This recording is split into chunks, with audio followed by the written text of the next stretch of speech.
Hi dears, എന്തൊക്കെ എല്ലാവരുടെയും വിശേഷം? എല്ലാവരും സുഖമായിരിക്കുന്നോ? ഇന്നൊരു കിഡിലൻ ടേസ്റ്റിലുള്ള പുഡിങ്ങിൻ്റെ റെസിപ്പിയും കൊണ്ടാണ് കേട്ടോ വന്നിട്ടുള്ളത്. റാഫല്ലോ പുഡിങ്ങിൻ്റെ റെസിപ്പിയാണ്. ഏറ്റവും ചിലവ് കുറഞ്ഞ രീതിയിൽ എല്ലാവർക്കും ഉണ്ടാക്കിയെടുക്കാൻ പറ്റിയിട്ടുള്ള സിമ്പിളായിട്ട് ചെയ്തെടുത്തിട്ടുള്ള ഒരു റാഫല്ലോ പുഡിങ്ങിൻ്റെ റെസിപ്പിയാണ്. അപ്പോൾ വലിയവർക്കും ചെറിയവർക്കും ഒക്കെ ഒരുപോലെ ഇഷ്ടപ്പെടുന്ന വായിലിട്ട് അലിഞ്ഞു പോകുന്ന തരത്തിലുള്ളൊരു പുഡിങ്ങാണ് കേട്ടോ. അപ്പോൾ അത് എങ്ങനെ ഉണ്ടാക്കുന്നതെന്ന് നോക്കാം. അതിന് മുമ്പ് വീഡിയോയിലേക്ക് പോകുന്നതിന് മുമ്പ് വീഡിയോ എല്ലാവരും ഒന്ന് സ്കിപ്പ് ചെയ്യാതെ മുഴുവനായിട്ട് കാണാൻ ശ്രമിക്കണേ. അപ്പോൾ നമുക്കിത് എങ്ങനെ ഉണ്ടാക്കുന്നത് നോക്കിയാലോ.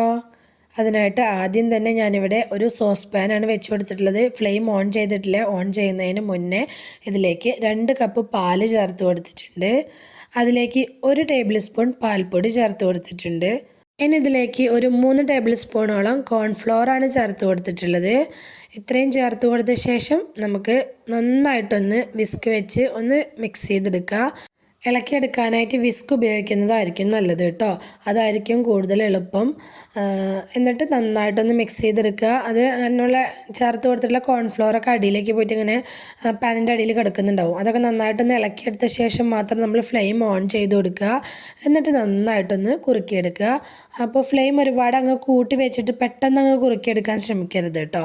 ഇളക്കി നന്നായി യോജിപ്പിച്ചെടുത്ത ശേഷം മധുരത്തിന് ആവശ്യമായിട്ടുള്ള പഞ്ചസാര ഒരു 1.5 ടേബിൾ സ്പൂൺ പഞ്ചസാര ചേർത്ത് കൊടുത്തിട്ടുണ്ട്. പിന്നെ അതിലേക്ക് ചേർത്ത് കൊടുത്തിട്ടുള്ളത് ഒരു 2 ടേബിൾ സ്പൂണോളം മിൽക്ക് മെയ്ഡാണ്. അപ്പം നിങ്ങളുടെ മധുരത്തിനനുസരിച്ച് എത്രത്തോളം വേണമെന്നുള്ളതിനനുസരിച്ച് ചേർത്ത് കൊടുക്കുക കേട്ടോ. അപ്പോൾ ഇത്രയും ചേർത്ത് കൊടുത്തിട്ട് വീണ്ടും നന്നായിട്ടൊന്ന് ഇളക്കി കൊടുക്കുക. ഫ്ലെയിം ഒരു മീഡിയം ടു ലോ ഫ്ലെയിമിൻ്റെ ഇടയിൽ വെച്ചിട്ട് വേണം കുറുക്കിയെടുക്കാൻ. ഇതപ്പോൾ നമ്മുടെ പാലിൻ്റെയും കോൺഫ്ലോറിൻ്റെയും മിക്സ് നന്നായിട്ടൊന്ന് കുറുകി വന്നിട്ടുണ്ട്. ഇത്രയും മതി. ഇനി നമുക്ക് ഫ്ലെയിം ഓഫ് ചെയ്യുക. എന്നിട്ട് ഇതൊന്ന് തണുക്കാനായിട്ട് വെക്കണം. തണുത്ത ശേഷം ഫ്രിഡ്ജിൽ വെച്ച് ഒന്ന് തണുപ്പിച്ചെടുക്കുക കൂടി വേണം കേട്ടോ. അപ്പോൾ ഇത് ആദ്യം ഉണ്ടാക്കി വെക്കണം. അത് തണുപ്പിച്ചെടുത്ത ശേഷം മാത്രമേ നമുക്ക് പുഡിങ് സെറ്റ് ചെയ്തെടുക്കാൻ പറ്റുള്ളൂ കേട്ടോ. അതിന് നമുക്കൊരു ബൗൾ എടുത്ത് വെച്ചിട്ടുണ്ട്. അതിലേക്ക് ഞാൻ ഒരു 1.5-1.25 കപ്പോളം വിപ്പിംഗ് ക്രീമാണ് ചേർത്ത് കൊടുത്തിട്ടുള്ളത്. അപ്പോൾ നിങ്ങൾക്ക് ഇഷ്ടമുള്ള വിപ്പിംഗ് ക്രീം എടുക്കുക. ഫ്രീസറിൽ നിന്നൊക്കെ എടുത്ത് പുറത്തേക്ക് വെച്ചിട്ട് ഒന്ന് റൂം ടെമ്പറേച്ചറിലാക്കി എടുക്കണം കേട്ടോ. എന്നിട്ട് ഇത് നന്നായിട്ടൊന്ന് സ്റ്റിഫായി വരുന്നത് വരെ ഒന്ന് ബീറ്റ് ചെയ്തെടുക്കുക. ബീറ്റർ ഇല്ലാത്തവർ വിസ്ക് വെച്ച് ചെയ്തെടുക്കുക. സമയം എടുക്കും കേട്ടോ. വിസ്ക് വെച്ച് ചെയ്തെടുക്കുമ്പോൾ അതല്ലാന്നുണ്ടെങ്കിൽ മിക്സഡ് ജാർ ഉപയോഗിച്ച് വേണമെങ്കിലും ചെയ്തെടുക്കുക. നമ്മൾ കേക്കിനൊക്കെ ചെയ്തെടുക്കുന്നത് പോലെ തന്നെ അത്യാവശ്യം നല്ല രീതിയിൽ സ്റ്റിഫാക്കി എടുക്കണം. സ്റ്റിഫായ ശേഷം നമ്മൾ ആദ്യം ഇതുപോലെ കുറുക്കിയെടുത്തിട്ടുണ്ടായിരുന്ന പാലിൻ്റെയും കോൺഫ്ലോറിൻ്റെയൊക്കെ മിക്സ് ഇല്ലേ, തണുപ്പിക്കാൻ വെച്ചത്, അത് ഇതിലേക്ക് ഇട്ട് കൊടുക്കുക. എന്നിട്ട് വീണ്ടും നന്നായിട്ട് ഇത് രണ്ടും കൂടി ഒന്ന് മിക്സ് ചെയ്തെടുക്കുക. ഒരുപാട് നേരിട്ട് ബീറ്റ് ചെയ്തെടുക്കേണ്ട ആവശ്യമില്ല കേട്ടോ. രണ്ടും കൂടി ജസ്റ്റ് ഒന്ന് മിക്സായി കിട്ടുന്നത് വരെ മാത്രം ഒന്നങ്ങ് ബീറ്റ് ചെയ്തെടുക്കുക. ഇതപ്പോൾ ഇത് നന്നായിട്ടൊന്ന് മിക്സാക്കി എടുത്തിട്ടുണ്ട്. ഇനി നമുക്ക് ഇതിലേക്ക് ചേർത്ത് കൊടുക്കാനുള്ളത് മധുരത്തിന് ആവശ്യമായിട്ടുള്ള മിൽക്ക് മെയ്ഡാണ്. അപ്പോൾ വിപ്പിംഗ് ക്രീം ഒരുപാട് മധുരം ഉണ്ടെങ്കിൽ നോക്കിയിട്ട് മാത്രം ചേർത്ത് കൊടുക്കുക കേട്ടോ. അപ്പോൾ ഞാൻ എടുത്തിട്ടുള്ള വിപ്പിംഗ് ക്രീമിന് ഒരുപാട് അങ്ങ് മധുരമില്ല, കുറച്ച് മധുരം കുറവുണ്ട്. അതുകൊണ്ട് തന്നെ വീണ്ടും ഞാനൊരു 3-4 ടേബിൾ സ്പൂണോളം കണ്ടൻസ്ഡ് മിൽക്ക് ചേർത്ത് കൊടുത്തിട്ടുണ്ട്. പിന്നെ ഇതിലേക്ക് ചേർത്ത് കൊടുത്തിട്ടുള്ളത് ഡെസിക്കേറ്റഡ് കോക്കനട്ടാണ്. അപ്പോൾ റാഫല്ലോ പുഡിംഗ് അല്ലേ നമ്മൾ ഉണ്ടാക്കുന്നത്. അപ്പോൾ ഡെസിക്കേറ്റഡ് കോക്കനട്ട് എന്തായാലും ചേർത്ത് കൊടുക്കണം. ഡെസിക്കേറ്റഡ് കോക്കനട്ട് എന്ന് പറഞ്ഞാൽ തേങ്ങയുടെ ഉണങ്ങിയിട്ടുള്ള തേങ്ങാ പൊടിയാണ്. ഡ്രൈ ആയിട്ടുള്ള തേങ്ങയുടെ പൊടിയാണ്. അപ്പോൾ അറിയുന്നവരോടല്ല കേട്ടോ, അറിയാത്തവർക്ക് വേണ്ടിയിട്ടാണ്. ഇത് ഞാൻ കടയിൽ നിന്ന് മേടിച്ചിട്ടുള്ളതാണ്. ഡെസിക്കേറ്റഡ് കോക്കനട്ട് നമുക്ക് വീട്ടിലും ഉണ്ടാക്കിയെടുക്കാൻ പറ്റും. ജസ്റ്റ് ഒന്ന് യൂട്യൂബ് സെർച്ച് ചെയ്ത് നോക്കിയാൽ മതി കേട്ടോ, കിട്ടും അതെങ്ങനെ ഉണ്ടാക്കേണ്ടത് എന്നുള്ളത്.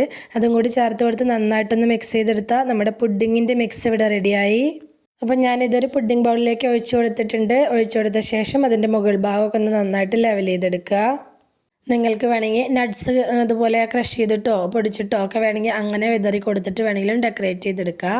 പിന്നെ ഞാൻ അതിൻ്റെ മുകളിലേക്ക് റാഫലോയുടെ ക്യാൻഡി കണ്ടിട്ടില്ല, അതുപോലെ ഒന്ന് ആക്കിയിട്ട് വെച്ച് കൊടുക്കുന്നുണ്ട്. അതിനായിട്ട് കുറച്ച് ഡെസിക്കേറ്റഡ് കോക്കനട്ടിലേക്ക് കുറച്ച് മിൽക്ക് മെയ്ഡ് ഒഴിച്ചിട്ട് ഒന്നങ്ങ് കുഴച്ചെടുക്കുന്നുണ്ട്. ഒരു ബോൾസ് ആക്കാൻ പാകത്തിന് നോക്കി മാത്രം കുറേശ്ശെ ഒഴിച്ച് കൊടുത്തിട്ട് കുഴച്ചെടുക്കുക കേട്ടോ. അപ്പോൾ ഇതൊന്നും നിർബന്ധമില്ല കേട്ടോ. അപ്പോൾ ഞാൻ ഇത് ഡെക്കറേറ്റ് ചെയ്യാൻ വേണ്ടിയിട്ടാണ് ഇത് ചെയ്തെടുക്കുന്നത്. അപ്പോൾ നിങ്ങൾക്ക് ഞാൻ പറഞ്ഞ പോലെ നിങ്ങളുടെ കയ്യിൽ എന്ത് ആണോ ഡെക്കറേറ്റ് ചെയ്യാനുള്ളത് അത് വെച്ച് ഡെക്കറേറ്റ് ചെയ്തെടുക്കുക കേട്ടോ. ഇതുപോലെ ഇതപ്പോൾ ഒന്ന് കുഴച്ചെടുത്തിട്ടുണ്ട്. ഇനി ഇത് ഓരോ ബോൾസാക്കി ഉരുട്ടിയെടുക്കുക. എന്നിട്ട് അതിൻ്റെ ഉള്ളിൽ ഇഷ്ടമുള്ള ഏതെങ്കിലും ഒരു നട്ട്സ് വെക്കുക. എന്നിട്ട് ഒന്നങ്ങ് ഉരുട്ടിയെടുക്കുക. ഉരുട്ടിയെടുത്ത ബോൾസിനെ വീണ്ടും ഞാൻ ഡെസിക്കേറ്റഡ് കോക്കനട്ടിൽ ഇട്ടിട്ട് ഒന്നങ്ങ് ഉരുട്ടിയെടുക്കുന്നുണ്ട്. അപ്പോൾ അതിൻ്റെ മുകളിൽ അങ്ങനെ കാണുമ്പോൾ കാണാനുള്ളൊരു ഭംഗിക്ക് വേണ്ടി മാത്രമാണ് കേട്ടോ. പിന്നെ സബ്സ്ക്രൈബ് ചെയ്യാതെ കാണുന്ന നമ്മുടെ പുതിയ കൂട്ടുകാർ ആരെങ്കിലും ഉണ്ടെങ്കിൽ പ്ലീസ് ഒന്ന് സബ്സ്ക്രൈബ് ചെയ്ത് സപ്പോർട്ട് ചെയ്യണേ. അതുപോലെ തന്നെ നമ്മുടെ ചാനലിൽ ഒരുപാട് നല്ല പുഡിങ്സിൻ്റെ റെസിപ്പീസൊക്കെ ഞാൻ ഇതിന് മുന്നേയും പോസ്റ്റ് ചെയ്തിട്ടുണ്ട് കേട്ടോ. നല്ല നല്ല റെസിപ്പീസാണ്, എല്ലാം നല്ല കിടിലൻ ടേസ്റ്റുള്ള റെസിപ്പീസാണ് കേട്ടോ. അപ്പോൾ താല്പര്യമുള്ളവർ അതുകൂടി ഒന്ന് കയറി നോക്കിക്കോ. എൻ്റെ സ്ക്രീനായിട്ടും കാർഡായിട്ടൊക്കെ കൊടുക്കാം കേട്ടോ ഞാൻ. അപ്പോൾ ഞാൻ ഉണ്ടാക്കിയെടുത്ത ബോൾസ് ഈ പുഡിങ്ങിൻ്റെ മുകളിലേക്ക് ഇതുപോലെ വെച്ച് കൊടുക്കുന്നുണ്ട്. എന്നിട്ട് ഒരു 2-3 ബദാം കൂടി വെച്ച് കൊടുത്തിട്ടുണ്ട്.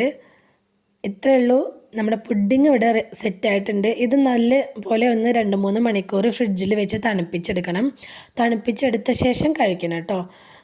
ഞാൻ പറഞ്ഞ പോലെ എന്താണ് മഞ്ഞ് പോലെ പുഡിങ് എന്ന് ഞാൻ എഴുതിയ പോലെ തന്നെ നല്ല കാണാനും നല്ല ഭംഗിയാണ്, അതിങ്ങനെ കഴിക്കാനും നല്ല ടേസ്റ്റാണ്. വായിലിട്ടുണ്ടെങ്കിൽ ഞാൻ അലിഞ്ഞു പോവും, ഒരു രക്ഷയില്ലാത്ത ടേസ്റ്റാണ് കേട്ടോ. അപ്പോൾ ഇതിലേക്ക് നമ്മൾ വൈറ്റ് ചോക്ലേറ്റോ അല്ലെങ്കിൽ വേറെ ക്രീംസോ ഫ്രഷ് ക്രീമോ ഒന്നും ചേർത്ത് കൊടുത്തിട്ടില്ല. വളരെ സിമ്പിളായിട്ടാണ് ഇത് റാഫെല്ലോ പുഡിങ്ങും തയ്യാറാക്കി എടുത്തിട്ടുള്ളത്. പക്ഷേ സിമ്പിളായിട്ട് തയ്യാറാക്കി എടുത്തതാണെങ്കിലും നല്ല ടേസ്റ്റ് ഉണ്ട് കേട്ടോ. അപ്പോൾ ഇതിന് ട്രൈ ചെയ്ത് നോക്കാൻ പറ്റിയിട്ടുള്ള നല്ലൊരു പുഡിങ്ങാണ്. പുഡിങ്ങൊക്കെ ട്രൈ ചെയ്യണം എന്നുള്ളവർ ഒന്ന് ട്രൈ ചെയ്ത് നോക്കി കേട്ടോ. തീർച്ചയായിട്ടും ഇഷ്ടമാവും. കുട്ടികൾക്കും വലിയവർക്കും ഒക്കെ ഒരുപോലെ ഇഷ്ടപ്പെടുന്ന നല്ലൊരു പുഡിങ്ങിൻ്റെ റെസിപ്പിയാണ്. ധൈര്യമായിട്ട് ട്രൈ ചെയ്ത് നോക്കിക്കോ കേട്ടോ, നിങ്ങൾക്ക് എന്തായാലും ഇഷ്ടമാവും. ഞാൻ ആ പുഡിംഗ് ബൗളിൽ സെറ്റ് ചെയ്തിട്ട് ബാക്കി ഇതുപോലെ 2 പാത്രത്തിലായിട്ട് വീണ്ടും സെറ്റ് ചെയ്തെടുത്തിട്ടുണ്ട്. അപ്പോൾ അത്യാവശ്യം നല്ല ക്വാണ്ടിറ്റിയിൽ കഴിക്കാനുള്ളത് ഉണ്ടാവും കേട്ടോ. ഉണ്ടാക്കുമ്പോൾ അത്യാവശ്യം ക്വാണ്ടിറ്റി തന്നെ ഉണ്ടാക്കും വേണം. നല്ല ടേസ്റ്റാണ് കഴിക്കുക. അതുകൊണ്ട് ഉണ്ടാക്കിയ തികയാണെങ്കിൽ അത്യാവശ്യം നല്ല രീതിയിൽ ഉണ്ടാക്കണം കേട്ടോ. അപ്പോൾ വീഡിയോ ഇഷ്ടമായിട്ടുണ്ടെങ്കിൽ എല്ലാവരും മറക്കാതെ ലൈക്ക് ചെയ്യണേ. നിങ്ങളുടെ അഭിപ്രായങ്ങളൊക്കെ കമൻ്റായിട്ട് പറയണം. റെസിപ്പി ഇഷ്ടമായിട്ടുണ്ടെങ്കിൽ അത് നിങ്ങളുടെ ഫ്രണ്ട്സിനോ ഫാമിലിക്കോ ഒക്കെ ഒന്ന് ഷെയർ ചെയ്ത് കൊടുക്കുക കൂടി വേണം കേട്ടോ. ഇതുവരെ കൂടെ നിന്ന് സപ്പോർട്ട് ചെയ്തിട്ടുള്ള എൻ്റെ എല്ലാ മുത്തുമണികൾക്കും ഒരുപാട് നന്ദി. എന്നാൽ ശരി, സിമ്പിൾ ആൻഡ് ടേസ്റ്റി റെസിപ്പിയുമായി ഞാൻ വീണ്ടും വരാം. ബൈ.